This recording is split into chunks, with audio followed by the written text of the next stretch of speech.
The steamship Baltic docked at San Francisco on the morning of November 3rd, 1897. Among the usual traffic of freight, mail, and passengers stepping down onto the weathered planks of the wharf, there emerged a single man who did not belong to the manifest. He had boarded at Nome, Alaska, unscheduled, unannounced, and had spent the entire voyage in a cabin below deck that the captain had offered without question. His name was Samuel Harte. He was 29 years old. He had been missing for 16 months. The press was waiting. Someone had telegraphed ahead, perhaps the ship's purser, perhaps a crew member who recognized the name. And by the time Harte's boots touched California soil, 3 reporters and a photographer from the San Francisco Chronicle had already positioned themselves at the base of the gangway. "Mr. Harte, Samuel Harte." He did not look up. "Mr. Harte, can you tell us what happened to the expedition?" He walked past them. "Where are the others? Mr. Harte, where are the other men?" He stopped then, not because he intended to answer, but because the question had been shouted by a woman standing behind the reporters.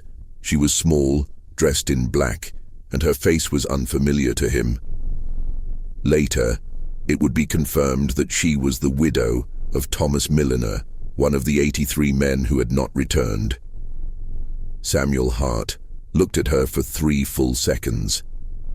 Witnesses would later describe his expression as empty, though one dock worker used the word destroyed. Then he turned and continued walking. He did not stop again.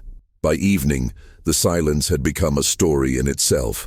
The Chronicle ran a front-page article beneath the headline, "Lone Survivor of Northern Expedition Refuses All Comment." The piece was brief, speculative, and edged with frustration. It noted that Harte had been met at the dock by a representative of the expedition's primary financier, the Pacific and Northern Trading Company, and had been escorted directly to a private residence on Nob Hill. Attempts to reach him there had been unsuccessful. The article also noted something else, that Samuel Harte had not been listed as a member of the expedition's original roster. He had been a last-minute addition, a replacement.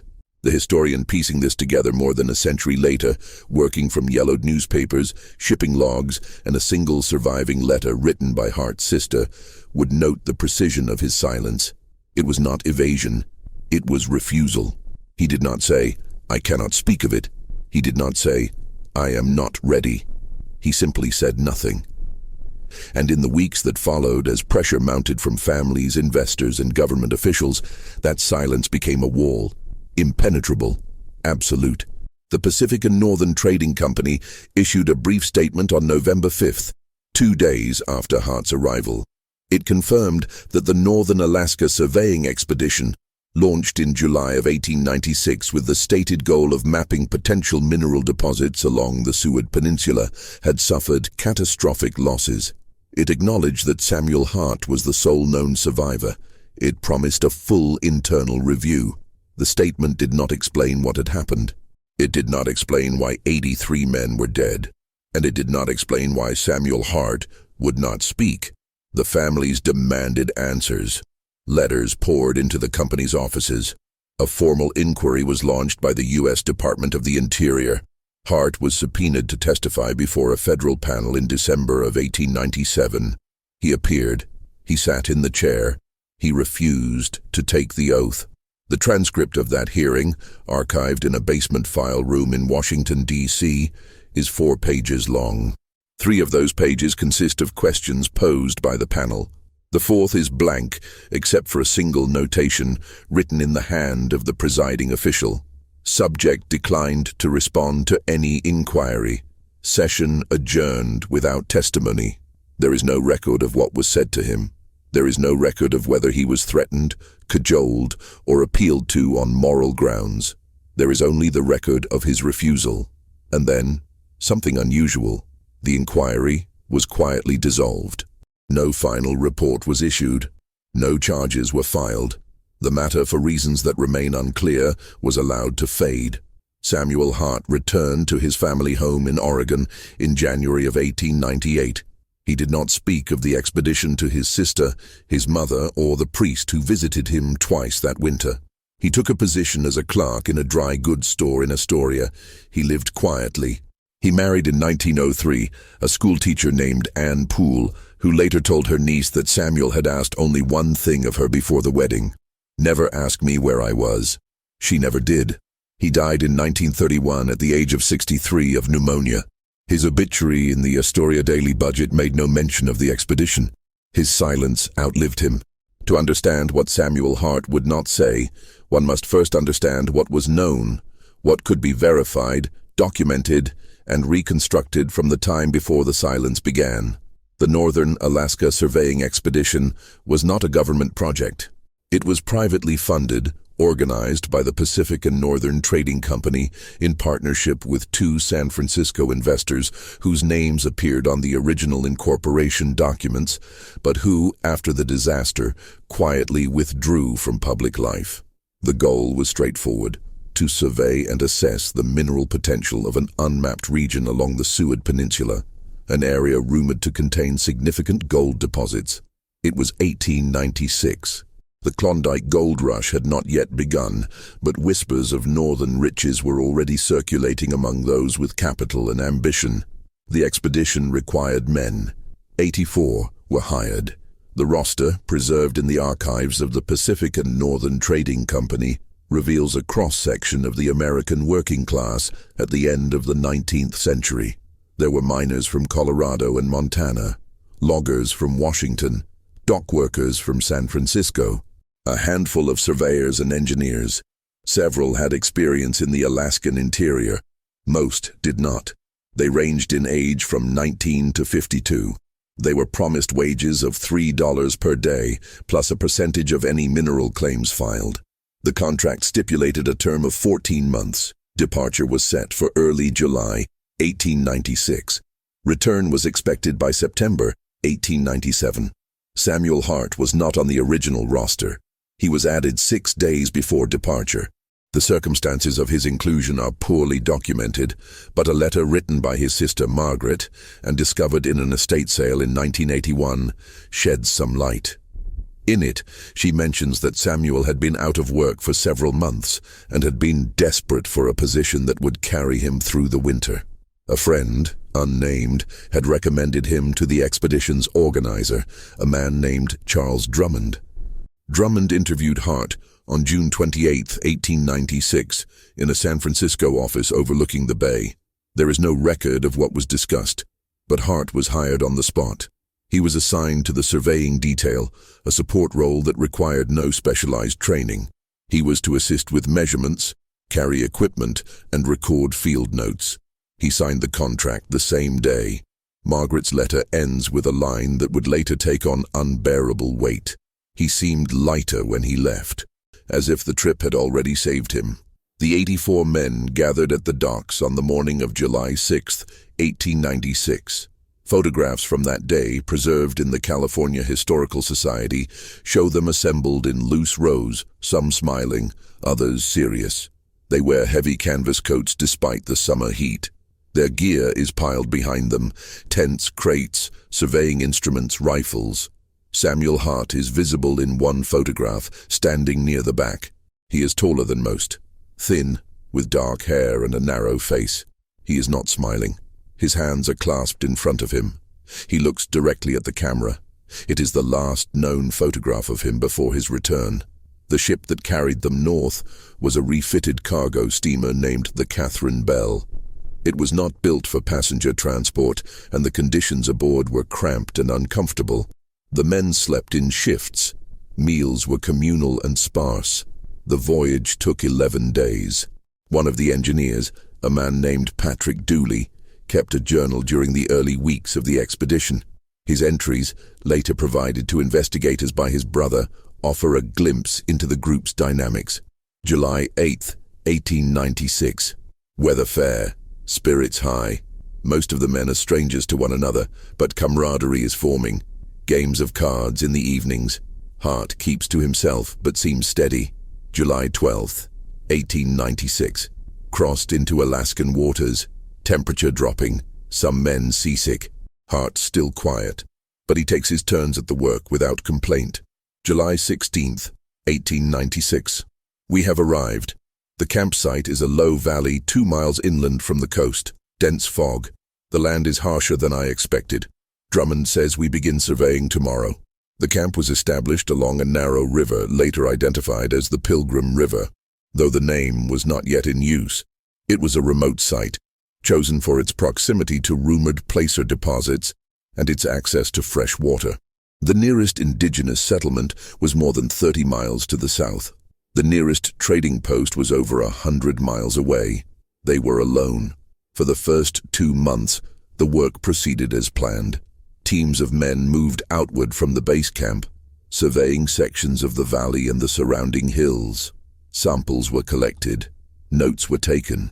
Dooley's journal entries from this period describe long days of physical labor, cold nights, and growing familiarity among the men. August 9th, 1896. Harte is proving himself reliable. He does not speak much, but he listens. Some of the men have begun to rely on him for small tasks, mending equipment, carrying extra loads. I think he prefers the work to conversation. There is no indication in those early weeks of any tension. No disputes, no fractures in the group. But by late September, something had changed. Dooley's entries become shorter. The tone shifts. September 24th, 1896. Drummond has called a meeting. Some of the men are uneasy. There has been talk of returning early, but the contract is firm. We are to remain until next summer. September 30th, 1896. Food stores are lower than expected. Hunting has been poor. The fog has not lifted in days. October 7th, 1896. An argument broke out between two of the miners. It was resolved, but tempers are fraying. Harte remains apart from it all. The journal ends on October 14th, 1896. The final entry is brief. We are being watched. What Dooley meant by that line is unknown. No further explanation is given. No follow-up exists. But other testimonies, gathered later from indigenous guides and trappers who passed through the region in subsequent years, suggest that the expedition had, by mid-autumn, begun to sense something wrong. One guide, interviewed in 1899, recalled hearing from a distant cousin that white men had been seen near the Pilgrim River in the fall of 1896 and that they had moved strangely and did not hunt. When pressed, the guide could not elaborate. By November, communication with the outside world had ceased. The expedition had carried a limited supply of mail, intended to be sent out via occasional contact with trading vessels along the coast, but no letters dated after early October were ever received. The families waiting in California and Oregon had no way of knowing this. They assumed silence meant progress. They assumed their men were safe. The last confirmed external observation of the expedition came from a Russian trapper named Alexei Voronov, who passed within 5 miles of the camp in mid-November 1896. His account, given to a trading post operator in Nome the following spring, was translated and recorded in a log that survived into the 1920s. Voronov reported seeing smoke from the camp's fires. He did not approach. He was traveling alone and did not wish to encounter a large group of armed men, but he observed the site from a ridge for several hours. He saw no movement, no men working, no one tending the fires. He assumed they were sheltering from the cold. He moved on. That was the last time anyone outside the expedition saw them alive. All 84 men, including Samuel Harte. The question that consumed every investigator, every journalist, and every grieving family member was the same. What happened between November of 1896 and October of 1897? 11 months, nearly a full year. And in that span, 83 men died. Samuel Harte was found on October 9, 1897, by a supply ship that had been hired by the Pacific and Northern Trading Company to check on the expedition's status. The ship, a small steamer named the Ruth Morgan, had been delayed by weather and arrived nearly 2 months later than planned. The captain's log, preserved in maritime archives, describes what they found. October 9th, 1897. Approached the mouth of the Pilgrim River at dawn. No signal fires visible. Proceeded inland. Reached the campsite by midday. No signs of life. Tents collapsed. Equipment scattered. Evidence of fire damage to several structures. October 9th, 1897. Continued. Conducted search of surrounding area. No bodies located. Found a single individual, alive, approximately 1 mile east of the main camp. Identified himself as Samuel Harte. He was conscious, but in poor condition, non-responsive to questions. Brought aboard. The captain, a man named Howard Spence, later gave testimony to company officials. His account was brief and carefully worded, as if he understood the weight of what he was describing. He stated that Harte had been found sitting on the ground near a shallow creek. He was alone. He wore the remnants of cold-weather clothing, torn canvas, a wool underlayer, boots with the soles nearly separated. His face was heavily bearded. His hands were frostbitten but healing. He did not resist when the crew approached. He did not speak. Spence asked him what had happened to the others. Harte looked at him. Spence asked again. Harte turned his head away. The crew spent the remainder of that day and the following morning searching the area. They found the collapsed frames of tents. They found cooking equipment, rusted and abandoned. They found a stack of surveying notes, water-damaged and illegible. They found a single grave, marked by a crude wooden cross. But when they excavated it, they found it empty. They found no bodies. They found no evidence of violence. They found no indication of where 83 men had gone. Spence made a decision. He ordered the crew to collect what remained of the camp supplies and to return to the ship. Harte was brought aboard and given a cabin. A crewman was assigned to tend to him, to offer food, water, and medical attention. Harte accepted the food. He did not speak. The Ruth Morgan departed the following day. During the 10-day voyage back to Nome, Spence made several attempts to interview Harte. He approached the matter delicately, aware that the man was clearly traumatized. He asked simple questions first. "Can you tell me your name?" Harte nodded. "Is it Samuel Harte?" Another nod. "Were you part of the Northern Alaska surveying expedition?" A longer pause. Then, "Yes." "What happened to the other men?" Silence. "Mr. Harte, we need to know what happened." Silence. "Were they killed? Did they die of illness?" Exposure. Harte stood and walked to the far side of the cabin. He did not turn around. Spence, sensing he had pushed too far, left. He did not try again. The absence of bodies became the central mystery. Federal investigators, upon reviewing Spence's report, fixated on this detail. 83 men could not simply vanish. Even if they had died of starvation, disease, or cold, plausible explanations given the harsh conditions, there should have been remains. Skeletons, clothing, graves. There was nothing. One theory, advanced by a Department of the Interior official named Gerald Whitcomb, was that the men had attempted to leave the camp en masse, perhaps to reach the coast or to find help, and had perished in the wilderness. But this theory raised immediate questions. Why would they leave the camp? Why would they leave their supplies? And why would they leave one man behind? Another theory suggested conflict. Perhaps the group had fractured. Perhaps there had been violence. But again, where were the bodies? A third theory, whispered but never formally documented, suggested that Harte himself had been responsible, that he had killed the others, or driven them away, or allowed them to die through negligence or malice. But there was no evidence, and Harte would not speak.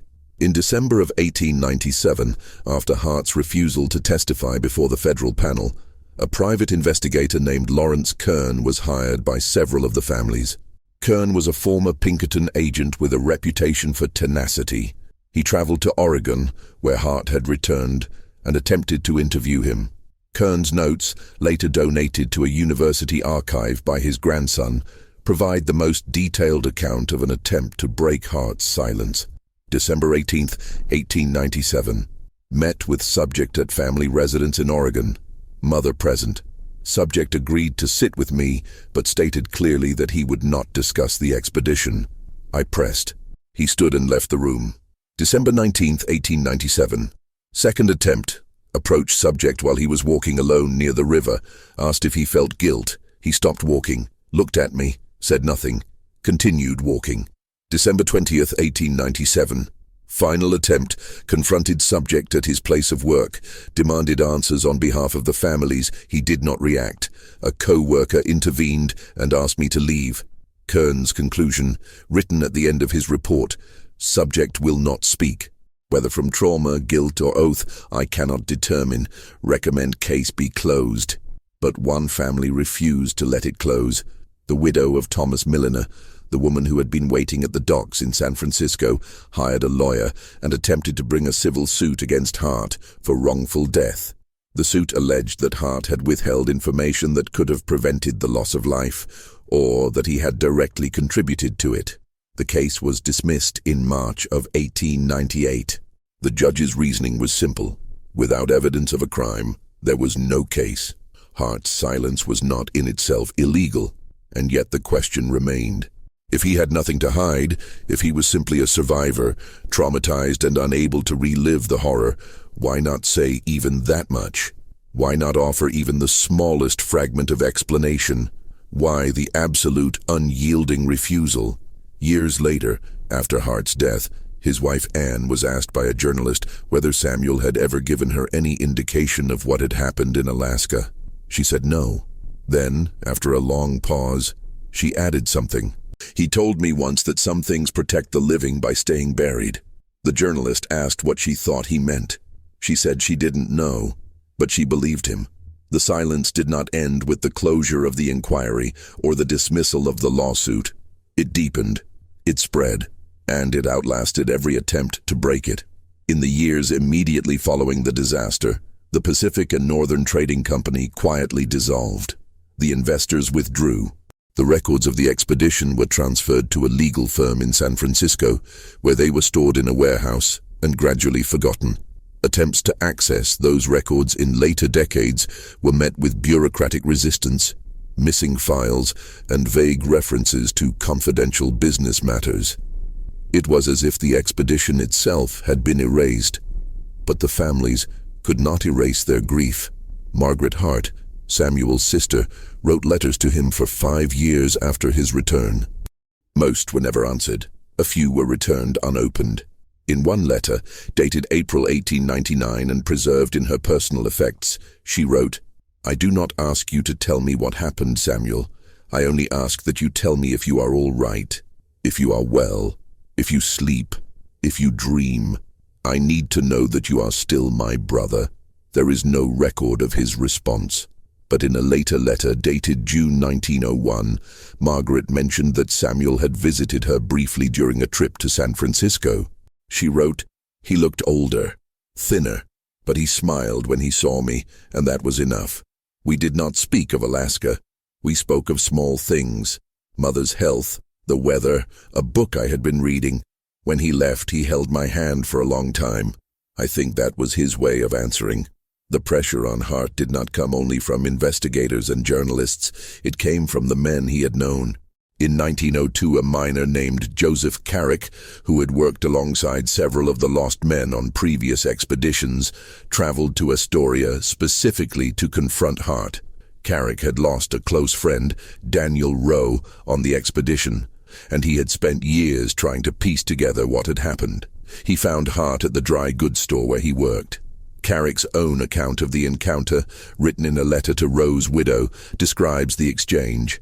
"I walked up to him and said Daniel's name. I said it loud enough that he could not ignore me. He looked up. His face went pale. I asked him if Daniel had suffered. I asked him if Daniel had died quickly. I told him I just needed to know that much. He did not speak. He set down the item he was holding, a spool of thread, I think, and walked into the back room. He did not come out. The store owner asked me to leave. I wanted to hate him. I wanted to believe he was a coward or a monster. But the look in his eyes when I said Daniel's name, it wasn't guilt. It was grief. That distinction between guilt and grief would become central to later interpretations of Harte's silence. Was he protecting himself, or was he protecting something else? In 1908, an anthropologist named Dr. Raymond Collier traveled to Alaska as part of a broader study of indigenous cultures in the region. During his research, he heard fragmentary stories from Inupiat elders about a group of white men who had camped near the Pilgrim River many years earlier.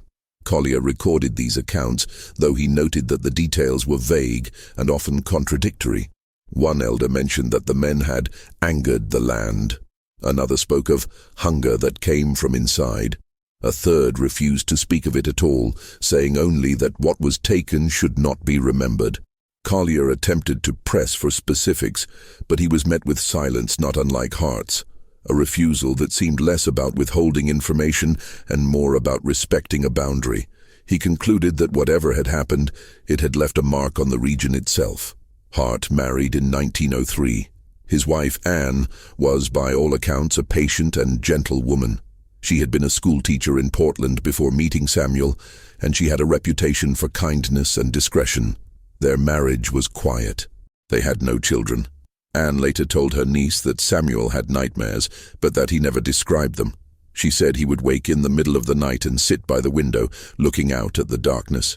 Sometimes he would stay there until dawn. She never asked what he was thinking about. She said she knew. In 1914, a journalist named Ellen Grady attempted one final interview. She had been researching the expedition for a book she was writing on unsolved American mysteries. She approached Harte with a different strategy than her predecessors. She did not ask him to explain what had happened. She asked him if he believed the men deserved to be remembered. Harte, according to Grady's notes, looked at her for a long time.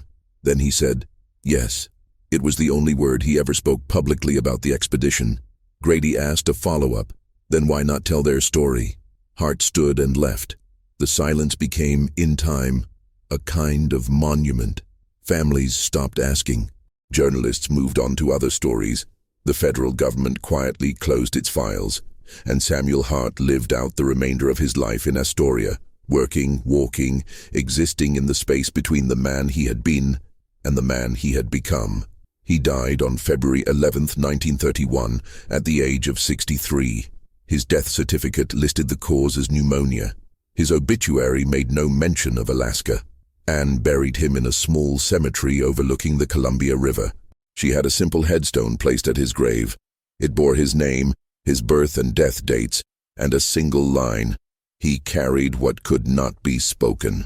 After his death, Anne was approached one final time by a historian from the University of Oregon who had been compiling records of early Alaskan expeditions. The historian asked if Samuel had left behind any journals, letters, or documents related to the 1896 expedition. Anne said no. The historian asked if he had ever told her anything at all, about what had happened. Anne paused. Then she said, he told me that silence was the only kindness left. More than a century has passed since Samuel Harte walked off the Baltic and into a silence that would outlast his own life. The historian assembling this account, working from shipping logs, legal documents, personal letters, and the fragmented testimonies of those who tried and failed to make him speak, must confront the same question that consumed his contemporaries. Why? The simplest explanation is trauma. Harte witnessed something so terrible, so devastating, that his mind could not process it or could not risk reliving it. This is consistent with what we now understand about psychological injury. Silence in such cases is not chosen, it is imposed by the self as a defense. But this explanation, while plausible, does not account for the totality of Harte's behavior. He was not catatonic. He did not avoid human contact. He married, he worked, he lived a quiet but functional life. His silence was not the absence of capacity, it was the presence of will. A second explanation is guilt. Perhaps Harte survived because he made a choice that cost the others their lives. Perhaps he took more than his share of food. Perhaps he abandoned them. Perhaps he committed an act so shameful that confession was impossible. But this, too, fails to account for the evidence. Harte was never accused of violence by the crew who found him. He bore no signs of struggle. His physical condition suggested prolonged deprivation, not advantage. And more tellingly, he never defended himself. If guilt had driven his silence, one would expect at some point, under the weight of accusation, lawsuit, or public condemnation, a moment of defensive speech. It never came. A third explanation is oath. Perhaps the men of the expedition, in their final days or weeks, agreed to something, a pact, a promise, and perhaps Harte, as the sole survivor, felt bound to honor it. This is speculative, but it aligns with certain details. Joseph Carrick, in his letter to Daniel Rowe's widow, noted that Harte's expression when confronted was not guilt, but grief. Anne Harte said her husband believed silence protected the living, and the indigenous accounts collected by Dr. Collier suggest that whatever occurred may have involved knowledge or transgression that was meant to remain unspoken. If Harte had sworn not to speak, then his silence was not evasion, it was fidelity. But to what? Here, the historian must acknowledge the limits of reconstruction. The evidence is incomplete. The primary source is lost. The only person who could have answered is gone, and he chose not to answer even in death. And so, we are left with silence. But perhaps that silence is not the absence of meaning. Perhaps it is the meaning itself. Samuel Harte did not refuse to speak because he had nothing to say. He refused to speak because what he carried could not be said, or should not be. There is a difference between secrecy and protection. Secrecy hides the self. Protection hides others. Consider the pattern of Harte's life after his return. He did not seek fame or fortune. He did not write memoirs or sell interviews. He took a modest job. He married a kind woman. He lived in obscurity. And when confronted by investigators, journalists, grieving families, he did not lash out, defend himself, or deflect blame. He simply withheld. This is not the behavior of a man hiding a crime. This is the behavior of a man honoring a boundary. What lay beyond that boundary we cannot know, but we can infer its weight. 83 men died in the interior of Alaska in the winter of 1896. Their bodies were never found. Their deaths were never explained. And the one man who survived chose silence over exoneration, isolation over vindication, and grief over absolution. That is not a small choice. That is a choice made in the face of everything. In the decades following Harte's death, attempts were made to locate the site of the original camp. Archaeologists, historians, and amateur researchers have combed the region near the Pilgrim River, searching for evidence, graves, tools, remains. None have been found. The land, it seems, kept the secret as faithfully as the man. There is a photograph taken in 1929 of Samuel Harte standing outside the dry goods store in Astoria. He is 61 years old. His hair is white. His posture is slightly bent, but his face is calm. He is looking away from the camera, not in avoidance, in consideration, as if he is listening to something the photographer cannot hear. Anne Harte lived until 1947. In her final years, she gave a single interview to a local newspaper. The topic was her late husband, and the interviewer asked the question that had been asked so many times before. Do you think we'll ever know what happened? Anne thought for a moment. Then she said, I think Samuel knew that some truths break people, and I think he loved the world enough not to break it further. That may be the closest we come to an answer. Not a revelation, not a confession, but a recognition. Samuel Harte survived something that killed 83 men. He returned, he lived, and he chose silence. Not because he had nothing to say, but because silence was the only way to say it. The historian closes the file. The questions remain. The silence endures. And somewhere beneath the Alaskan tundra, in a valley that no longer bears the same name, there may still be evidence of what happened in the winter of 1896. Or there may be nothing at all. Either way, Samuel Harte is not there to tell us. He never was.